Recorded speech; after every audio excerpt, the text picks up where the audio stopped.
Olá. O ex-presidente da Comissão do Trabalho, deputado Afonso Mota, do PDT do Rio Grande do Sul, integra o grupo de transição do governo eleito. Vamos conversar com ele no Palavra Aberta de hoje para compreender as expectativas para os próximos anos e os resultados desta legislatura. Eu sou Felipe Rodrigues. Deputado, muito bem-vindo ao programa. Obrigado, Felipe. Uma grande satisfação poder ocupar esse espaço, estar aqui na nossa TV Câmara e poder contribuir com o debate, que é muito importante nesse momento. Deputado, quando a gente fala em transição, as pessoas imaginam um grupo enorme, super heterogêneo. O senhor está discutindo lá, estudando os temas relacionados a trabalho. O que o senhor pode adiantar para a gente, o senhor que foi presidente da Comissão do Trabalho, das discussões que estão sendo feitas lá no grupo? Em primeiro lugar, a nossa investidura no grupo de trabalho se deve exatamente ao fato do nosso exercício do mandato que vimos desenvolvendo aqui na Câmara Federal.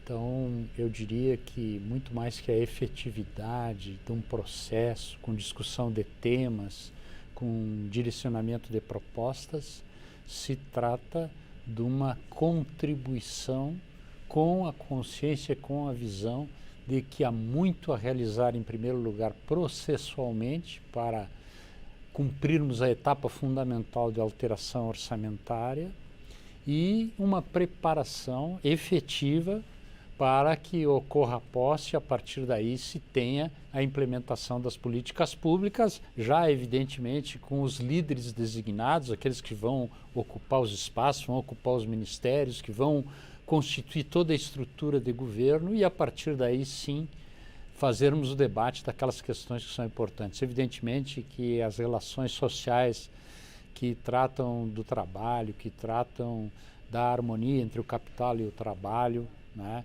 elas são fundamentais para o desenvolvimento, para a vida e para a sociedade brasileira. Uhum.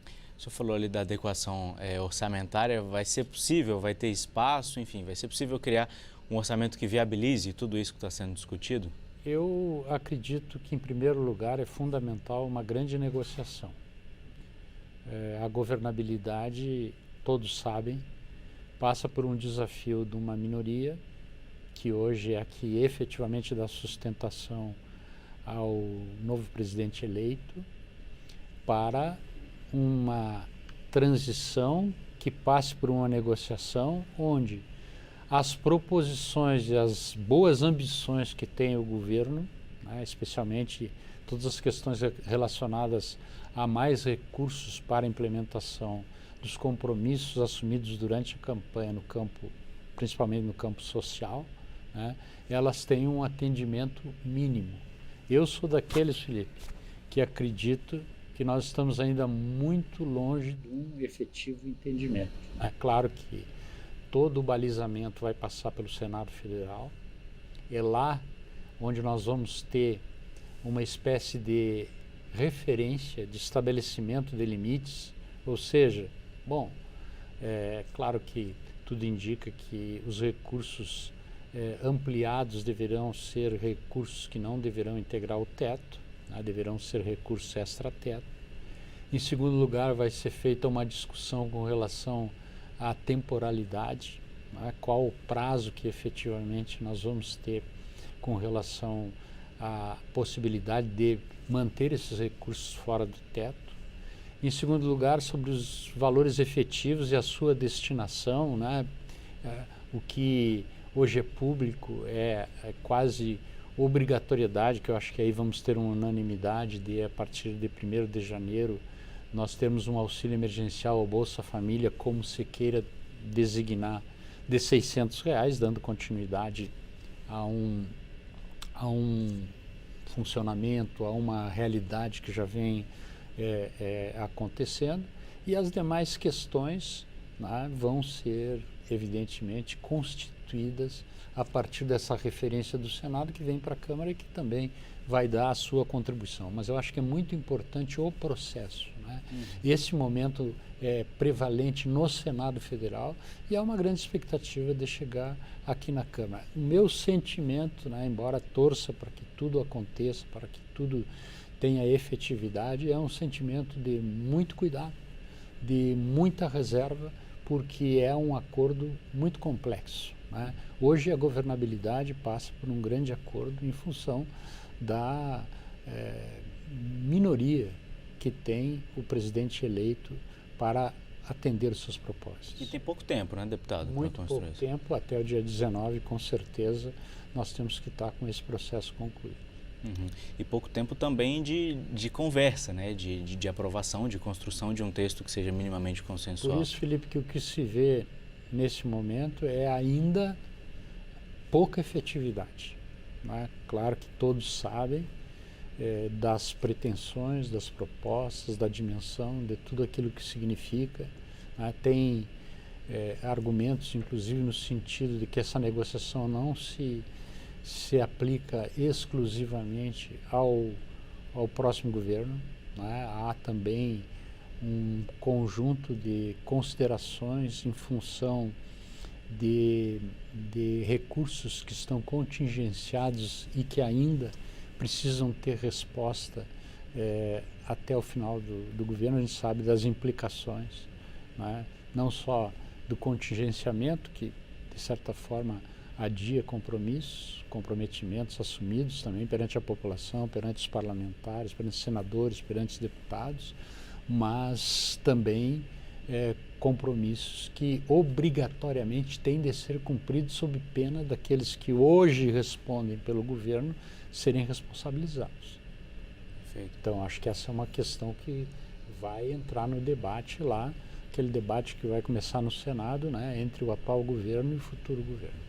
Queria aproveitar, deputado, a presença do senhor aqui também. O senhor foi líder do seu partido, é vice-líder, foi presidente, né, de uma comissão, é presidente de uma frente parlamentar. Queria que o senhor fizesse aqui um balanço dessa legislatura, dos destaques do trabalho do senhor. O que o senhor acha que dá para elencar como um grande destaque desse trabalho? Não, sem dúvida, a investidura que tive a oportunidade de exercer, né, tanto na liderança, na vice-liderança, também ocupando o espaço da presidência de uma comissão relevante, importante, frentes parlamentares, né, eu presido a frente parlamentar da indústria química, uma frente de grande repercussão, passou também por muitos dissabores em discussão com relação ao REIQ, ao benefício fiscal, todas vivências e experiências muito importantes que qualificam o nosso mandato, além das proposições legislativas. Mas esse foi um ano e claro que desde o meio da legislatura nós tivemos esse sentimento, foi muito prejudicado pela polarização, pelo tensionamento e pela perspectiva eleitoral. Né? Os 2 últimos anos, todo o nosso exercício, todo o trabalho no parlamento, ele não digo que foi prejudicado, né? Mas houve uma consideração muito grande com relação ao processo eleitoral e à intensidade. Eu tenho esperança que a próxima legislatura seja uma legislatura com, pelo menos com uma... Não vai diminuir a disputa, as diferenças que hoje são marcantes, não só aqui no parlamento, mas na sociedade brasileira. Isso deve permanecer, mas que a gente possa superar a tensão, né? Quer dizer, o fato de pensar diferente e pensar diferente, a consequência seja a exclusão do outro. Pensar diferente e a consequência seja o ódio com relação ao outro, né? Pensar diferente e isso nos impor um fanatismo que não admite a possibilidade de encontrarmos uma alternativa, de cedermos. Esse processo todo que é natural de negociações no âmbito do parlamento. E isso é muito importante para a sociedade brasileira. Nós vamos passar por um momento onde o governo precisa ter efetividade, o governo vai precisar formar uma coalizão mínima. Nós temos questões relevantíssimas para a sociedade brasileira, são pelo menos 4 reformas fundamentais importantes que estão na pauta: a reforma administrativa, a reforma política, a reforma federativa e a reforma tributária. Eu acredito que tem, claro, outras questões, mas essas questões têm muito significado e elas vão obrigatoriamente para organizar a sociedade brasileira, porque a sociedade brasileira, ganhasse quem ganhasse, ela está desorganizada do ponto de vista institucional. Não se consegue. Os vencedores dos últimos pleitos não têm conseguido maioria suficiente não, por outro lado, não tendo maioria, não dão efetividade à coalizão, e não tendo coalizão, não é uma coalizão, é uma cooptação, há um risco permanente, iminente com relação ao direcionamento das políticas públicas, com relação à governabilidade, né? E isso é notório, né? Lamentavelmente, a sociedade brasileira não tem conseguido alcançar todo esse contexto de uma sociedade desorganizada, dos desafios das relações entre os poderes da República, da efetividade da política pública. A gente poderia conversar aqui mais um bom tempo, mas o nosso tempo é curtinho, então quero agradecer a presença do senhor aqui no nosso programa. Eu que agradeço, muito obrigado pela oportunidade. Você assistiu ao Palavra Aberta de hoje com o deputado Afonso Mota, do PDT do Rio Grande do Sul. Eu sou Felipe Rodrigues e a gente se vê numa próxima edição do programa. Até lá!